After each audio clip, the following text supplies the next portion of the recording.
We're going to move on and talk about something else, something very interesting.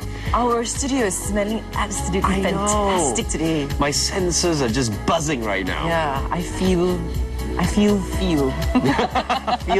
Okay, let's welcome our guest on set, Simon A. Faure-Field. He's the CEO of Equal Strategy. Welcome to the show. Welcome, good morning. Good morning. It's good to have you here so bright and early. Thank you. And of course, are you a morning person? Can be. Oh, you can be, all right. Okay. And you've already, woken us up tremendously because of the overwhelming smell that when you open up your briefcase. And his little spy kit, I call it. Yeah.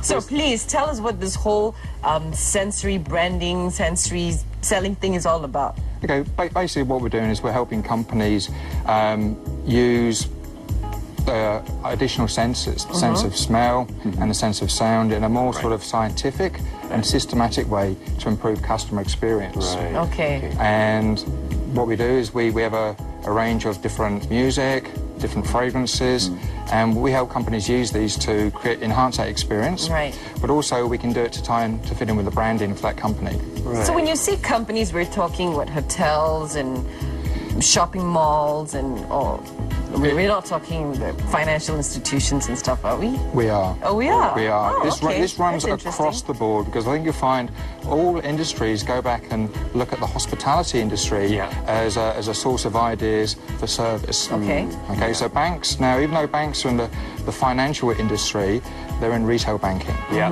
Right?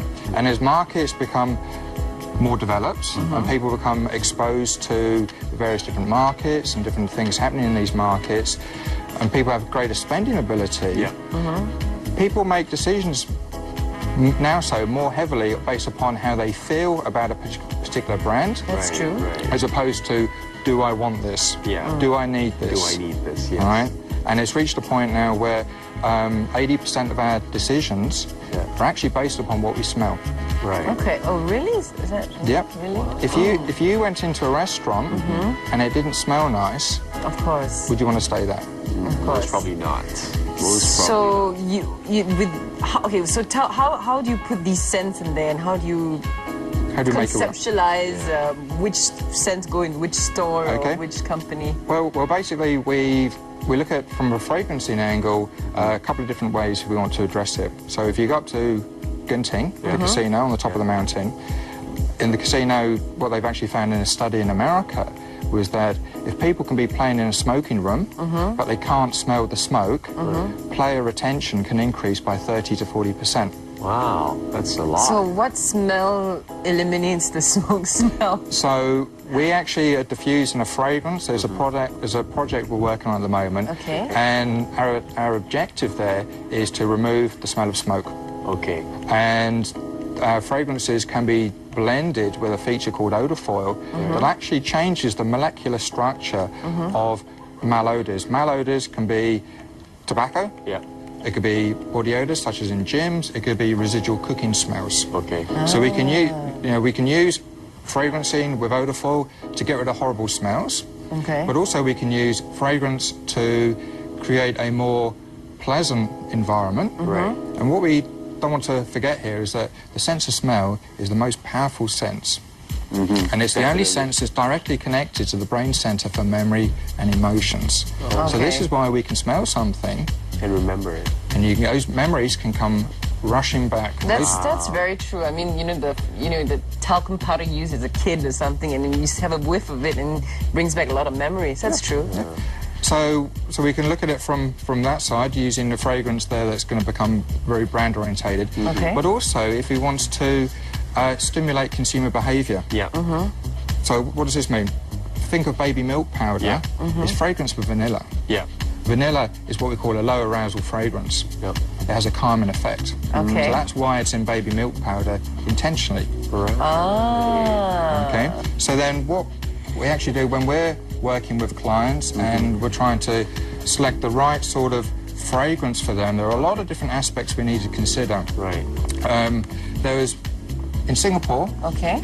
a few months ago, a luxury boutique hotel opened, which is Singapore's first luxury boutique hotel, and it had a very modern, stylish minimalistic design. Okay. And what we wanted to do, had a lot of glass, a lot of chrome, a lot of tiles. So we wanted to use a fragrance there that was going to be very refreshing and clean. So there we actually use a ginger and lime fragrance. Wow. Sounds fresh. And then the music. Very nice. Then the music we're using in the lobby. This hotel is called Hotel Naumi, or Naumi Hotel. Very zen kind of music, is it? It's very laid back. It's very sophisticated. Very Cafe Del Mar kind of feel to it. But not so commercial as Cafe Del Mar. Right. And how do you create this music? So we have access to about 5 million different licensed tracks. Okay.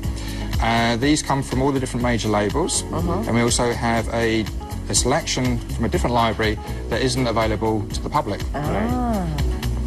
So whether clients are looking for something that's going to be suitable for the target audience. So, for example, if you had a clothes store that was catering for 16 to 18-year-olds, you'd want Britney Spears. Of course. Okay? But then if you're going to be, if you were a private bank, or if you went into OCBC Premier Banking in Malaysia, so all of the recently built branches over the last 2 years, when you go into Premier Banking, you'll find the design is very sophisticated, very stylish. So we use classical and jazz. And it's not your mainstream classical and jazz, it's a very sort of select selection that when you enter that branch, it doesn't just look stylish, it actually sounds it. And it's amazing how this can actually influence and persuade people as to how they behave. There's one study carried out by a wine shop, and they wanted to track the way music influenced behaviour on sales.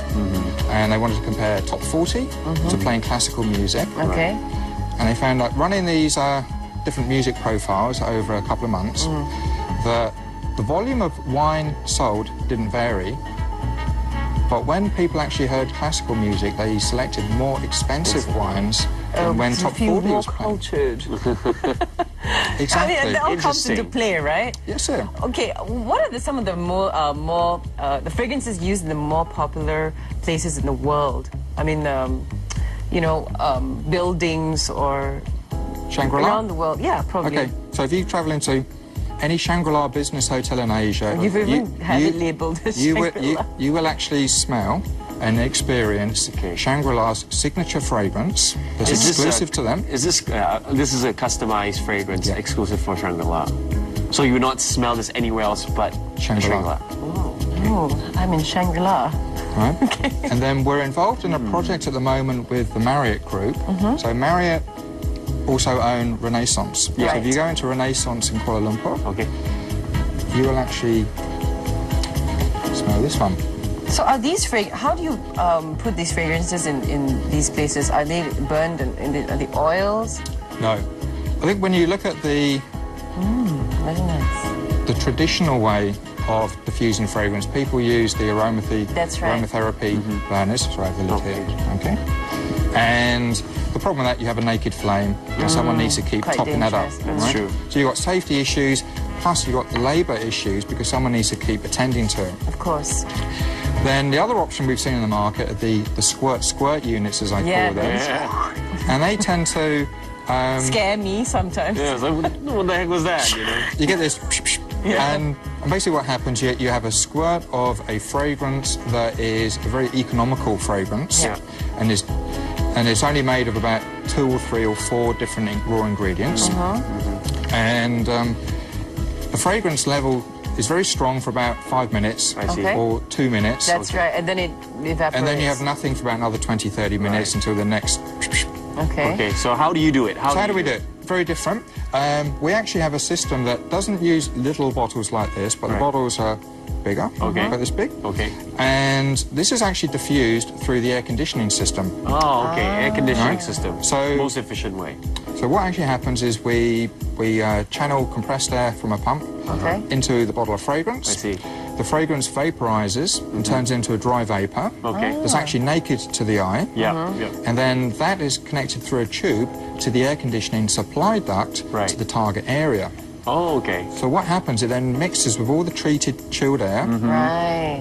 and then that's then fed to the target area, so you end up with a very even fragrance level Okay. that's consistent, but not for 5 minutes, not for an hour, but literally for all the time. Throughout the whole moderation. time. month after month after month. Oh, great. excellent. Oh, All that's right, very, you know very what? We are interesting. unfortunately running out of time, Simon, but thank you on filling us on Yeah. sensory marketing. The next time I It's- walk to Shangri-La, Yeah, I we'll know pay that attention smell. to more things now that we know. Thank you very much. Yes, Thank you. thank you. We're going to go for a short break, and when we come back, I think it's time to wrap it all up and end the day. So we'll see you in a bit. You're on the Breakfast Show, the show is waking up for. See ya.